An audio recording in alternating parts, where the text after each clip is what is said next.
Nicholas just shook his head. Anyways, the substance that, as far as I know, only Mr. Potter has ever been able to acquire doesn't exactly have a proper name per se, but we have been calling it. Nicholas just smiled at the looks of shock and confusion he was getting. Finally, Albus broke the silence. They can bleed. Severus's eyes were wide. Dementors. They have blood. That's useful and powerful. Nicholas smiled and said, there are some aspects of Dementors none of us ever could have guessed, and only now are they beginning to make sense. Hermione's brow was furrowed. Can you elaborate, Nicholas? I mean, we know next to nothing about Dementors, their origins, how to harm them other than driving them away with a Patronus. I would never have considered that they even had blood flowing through their veins, or whatever they have similar to veins. I am sure most of you remember that the Dementors' loyalties were highly questionable, and you may remember an attack my first year back teaching that involved some rogue Dementors under the Dark Lord's control. Mr. Potter was rumored to have been kissed and just showed back up the next day right as rain. Well, apparently then, the Dementors opened communication of sorts with him. In case you were wondering, it was at his request that they solidified their position as prison guards and refused any formal alliances with the Ministry and the Dark Lord. I remember that. I asked him how he'd survived being kissed, and the cheeky bugger told me he'd kissed the cutie back, Remus said with wide eyes. I thought he was just yanking my crank. Yes, well, I believe there are limits to his ability to communicate with them. It is a shame people do not realize this, but the Dementors are not beings that enjoy or delight in torture and malice. To them it's as natural and necessary as it is for us to eat, except we almost always kill our sustenance. From what I have gathered, the majority of them are worried about rogues of their own species, and do not wish to be blamed for the actions of a few. So they are submitting themselves to Mr. Potter freely to be studied, and their strengths and weaknesses to be determined. For some reason they trust Mr. Potter, and he knew if he approached most of the light side, they would ask for the execution and annihilation of the species before even trying to truly understand them. So have you learned anything more about Dementors that you can tell us? Certainly. The first and most intriguing part, which may give you some hints as to the focus of parts of our study, is that Dementors possess a dormant amount of magic of that affects both time and space, as well as when coupled with certain other elements, providing an entire field of magic involving control and manipulation of time and space in ways we never considered. It is also this that has led us to one theory about their origin. Nicholas paused and saw he could still command everyone's attention. It is my belief that the Dementors were created by either a dark, evil wizard, or maybe even Muggle, to be a weapon, or perhaps created out of necessity, and they needed beings to withdraw excess emotions from people. I do not believe their existence with us now was intentional. It will be quite a long time in the future before they are actually created, and at some point after that, an aspect of their magic will be affected in such a way as to respond by throwing them back in time. Albus's eyes began to light up with understanding. Nicholas smiled. Mr. Potter is not a fan of one possibility, but there is chance that he or perhaps his descendants may be involved in their creation. He is the exception to every rule, but this would possibly explain their affinity for him. You know, it could also be that I destroyed the evil creator of them for their sake. I don't have to be the mad scientist, a familiar voice exclaimed from the dining hall's door, and the incorrigible one decides to show up, Nicholas said without even turning around. Harry! A great number of voices exclaimed and jumped up to tackle the young man. Tonks and Hermione had been in front, and they both smacked headfirst into a barrier and bounced back on their bottoms. Everyone else halted their movements at this, although Fred and George thought it looked like fun and ran headfirst into the barrier as well. Nicholas looked ashamed. Sorry about that. Potty over there has so little respect for my privacy charms and barriers, you may have forgotten I had that one up. A few mumbled spells and waves of his wand, and a nearly invisible wall shimmered away. Yes, hello everybody. I wasn't planning on dropping by, but when I heard my ancient partner over there dirtying my good name, I felt I had to defend my honor. Harry said smugly. More than a few people tackled him and surrounded him with hugs. Harry was well aware of the 14 traces that had just been placed on him too. Ancient partner!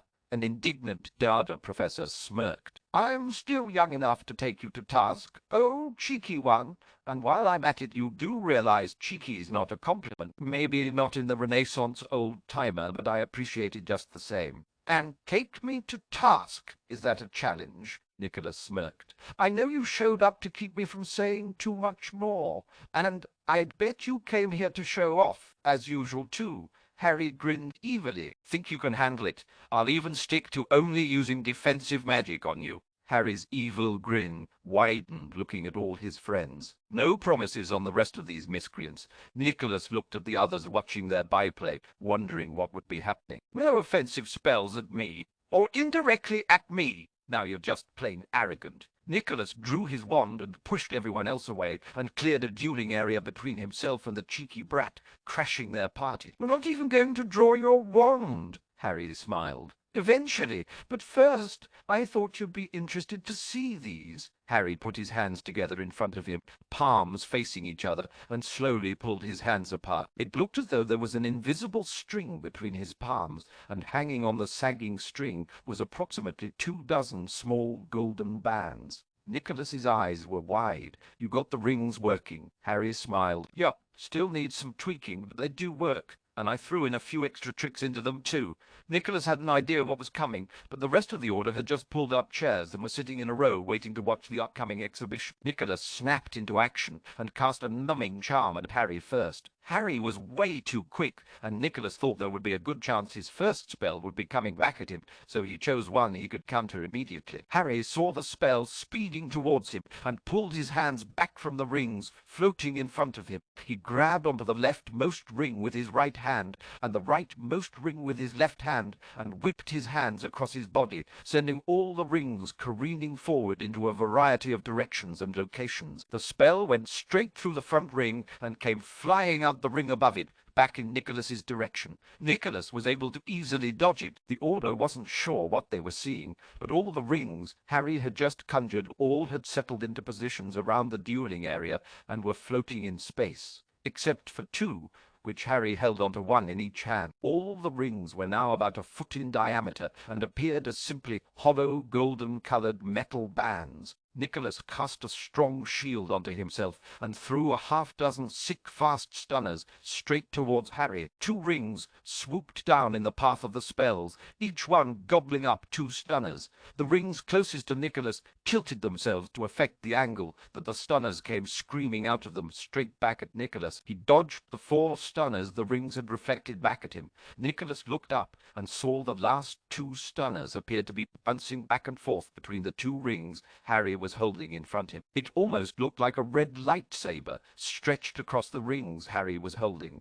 Nicholas was getting nervous, and it felt a bit like the stunners were draining his magic somehow. Harry turned the 2 rings sideways and whipped his front hand up, allowing one of the stunners to come straight back at Nicholas. He dodged to the left and felt the other stunner slam into his shield from behind him. Apparently, while playing with the stunners, Harry had maneuvered another ring almost directly behind Nicholas and sent the 6th stunner straight at his position if he dodged the 5th stunner. Very impressive, Harry. But this is what you had already discussed with me. What sort of tricks have you got? Harry smiled. I've been working on a Muggle disarmer. I could try. Nicholas raised an eyebrow. How is it Muggle? Harry got a serious look on his face. Okay, now watch carefully. He began swinging his left arm in a circle and was making some ridiculous hand motions. Only Harry knew they were gang signs. In truth, this was merely the distraction, while another ring snuck up next to Nicholas. Harry was flinging his left arm up and down and yelled abracadabra alakazam, and he quickly stuck his other hand straight through the ring it had been holding. His right hand appeared coming out of the ring next to Nicholas, and quickly plucked the wand straight out of Nicholas's hand and retreated back to Harry's own body. Harry got his self-satisfied smirk and said, "Ta!" before taking a bow. Nicholas was now wandless and could see he was overmatched. This isn't even going to be fun, is it? The rings are too much of an advantage right now. Harry smiled. It might be fun. Nicholas was shaking his head. Remember, no offensive magic at me directly or indirectly. Harry said, true, and cast a stunner straight towards Nicholas. Nicholas leapt to his left to avoid it, but his movement was unnecessary. A ring swooped down before the spell was even halfway, caught the stunner, and sent it out another ring hovering behind the audience. Moody took the spell in the back and fell forward, unconscious. Harry's eyes went wide. Oops! Okay. No one wakes him till I'm gone. Nicholas was chuckling. He needs to work on his motto, it looks like. Harry shrugged. I thought he'd block it, but just for show. Harry trailed off and quickly cast about 30 conjured snowballs and was hitting all the Order members with them through rings surrounding them. No one managed to shield themselves completely, though Albus was snowball-free. Unfortunately, Albus had missed the voice-changing curse when he was protecting himself from physical objects and conjured objects. A number of wet Order members were cursing Harry's name and discussing the possibilities with these rings, while Nicholas and Harry were laughing at them. The headmaster calmly stood up, proud to be dry, and said, very impressive, Harry. Unfortunately, Albus didn't expect to sound like a 4-year-old little girl, and he was subjected to some mocking laughter from his colleagues. Albus cast a few spells at himself until he had counted the change in voice. As I was saying, very impressive, Harry.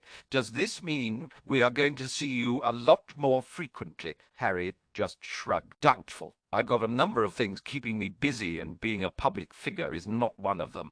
I've been around quite a bit, even if it hasn't exactly been on the front lines, as Tonks, Hermione, and Nicky can attest to. Harry maneuvered the rings and stuck his hand through one in front of him and put Professor Flamel's wand into the professor's pocket. I'm 5 feet away. You show off. You could just hand it to me. True, but it seems whenever I call you Nicky, you try to hurt me. So I took the Slytherin way out. Severus rolled his eyes. More like the coward's way. Harry winked at him. You said it. Not me. Severus shook his head. Will you just tell me the password? Harry looked at him surprised. You haven't guessed it yet. Severus sneered. I guessed that the password was in Parseltongue. Nothing I could try worked. Harry raised an eyebrow. You never thought to try. I love Harry Potter. I did try that. Harry started laughing. Good to know. Severus closed his eyes and breathed deeply. You know how I feel about this sort of language, but please, Mr. Potter. Harry shook his head. You sound more and more like a Gryffindor every day. Next thing you know, Albus will have you talking about friends. Severus tried to let nothing show, but Albus, bursting out in laughter, did not help matters for him. All right, all right. I'll tell you. The password is the Slytherinist Snivelus sycophantically sick-sieve-sided side-sides, one succulent succubae for 6 sickles. What the? Oh, come on. That's not a password, that's a pass sentence. Harry just raised an eyebrow at him. The point of a password is to prevent people from getting into somewhere. Albus just does it, to annoy people and declare his love of sweets. Severus shook his head. And calling me names. That's just low, Harry retorted. Are you telling me you never made any guesses at the password involving that particular moniker? Severus frowned. That's not the point. And anyways, you're defying me, Harry yelled back with fox anger and a smile. Yeah, but you made the password way before that, Severus explained. Yeah, but you thought it first, Harry countered. No, Severus stopped himself and shook his head. That doesn't count. I was always informed that it is the thought that counts. Severus snarled at the argumentative brat. Harry decided to mollify his snarky friend. Speaking of gifts, I heard you made the potion to help Neville's parents. Congratulations. You know, a little further research, and then publish your findings, and I would suspect you'd be a shoo in for an Order of Merlin. Severus's eyes flickered at the thought of the award he'd been dying to receive, just so he could rub it in his dad's face. Well, if his dad was still alive, that is. But then realizing he would be there because of Potter's help takes the fun out of anything. Anyways, people, lovely seeing you all, and I hope you appreciated the little demonstration. Don't be too hard on Nicholas. Harry pretended to whisper to them all. He's really old and almost as balmy as Albus. Harry smiled and continued in a regular voice. But I unfortunately must be off before any of you figure out a way to actually sneak an unknown tracer onto me. More than a couple Order members' faces betrayed their emotions. Apprentice Dobby. Dobby appeared in a crack. Master Harry, Merry Christmas. He hugged Harry around the legs while Harry just smiled. I have other plans for your gift, Apprentice Dobby, but in the meantime I did get you this. And he happily presented Dobby with a new egg of silly putty. Dobby took the gift with tears in his eyes and was muttering things like greatest, funnest, greatest master. Harry just said happy holidays, winked, snapped his fingers, and popped away. In his wake were a number of presents with people's names on them. Nicholas let his senses out a bit. Okay, so is everybody's tracer in Dobby's silly putty now? Or just the two I did? Albus nodded with a frown. Silly putty, I'm pretty sure. A few other older members nodded and agreed. Nicholas sighed and looked at everyone. Should it be embarrassing at all to be shown up consistently by an impertinent child? Albus, Severus, Tonks and Hermione all said yes. Nicholas just laughed. Albus asked Nicholas, yes, those rings. I cannot talk about them. Are they somehow linked subspaces capable of transporting magic? Cannot talk, but they allowed physical passage of his arm, not saying a word, and he was able to control which ones they come out of so effortlessly. La-dee-da-dee-da.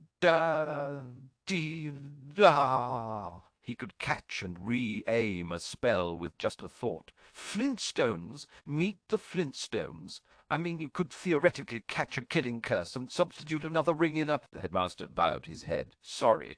He obviously was willing to show off his new toy, so you're welcome to theorize all you want. Please just leave me out of it. Nicholas looked at the variety of awe, frustration, and humor on people's faces. Anyways, I know it's only Christmas Eve, but who wants to see what Harry left for us all? The excitable elf, playing with his silly putty, raised his hand. Albus noticed him immediately and said, Yes, Dobby, I will hand out the gifts for people, and I have some to give to a few of you. Dobby began handing out the gifts to people. Each time he got to someone who had given Master Harry a tracer, Dobby gave them the tracer back with a bright smile. He would then wink a giant eye at them and say, Merry Christmas! His cheek training was really beginning to pay some dividends. Dobby merely placed the gift on the top of the still-stunned Mad-Eye Moody. Apparently, only Albus and Nicholas appreciated their gifts from Dobby.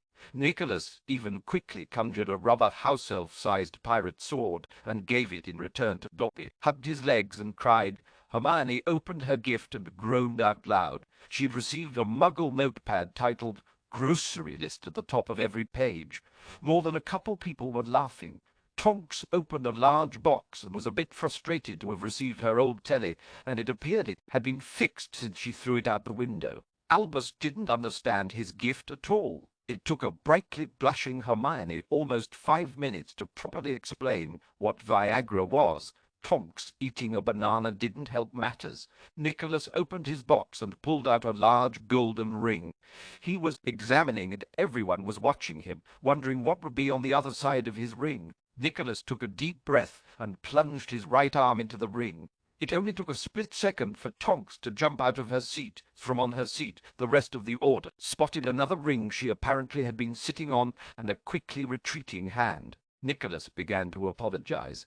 Miss Tonks, I am so sorry.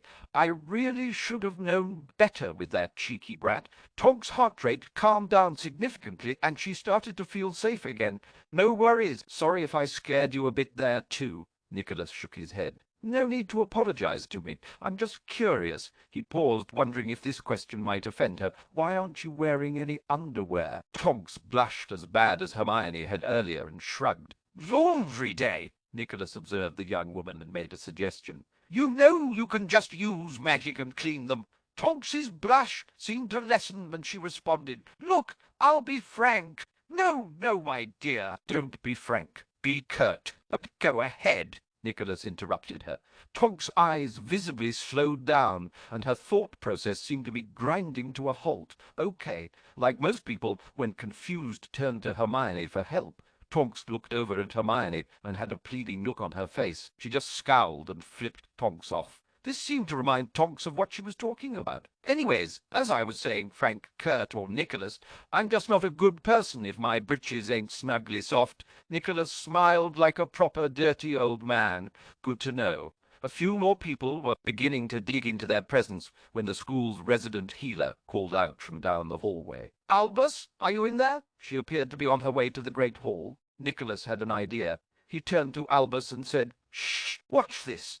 The diadem professor then walked over to the ring sitting on Tonks' seat. He dropped the ring that he had been gifted over his head like a necklace.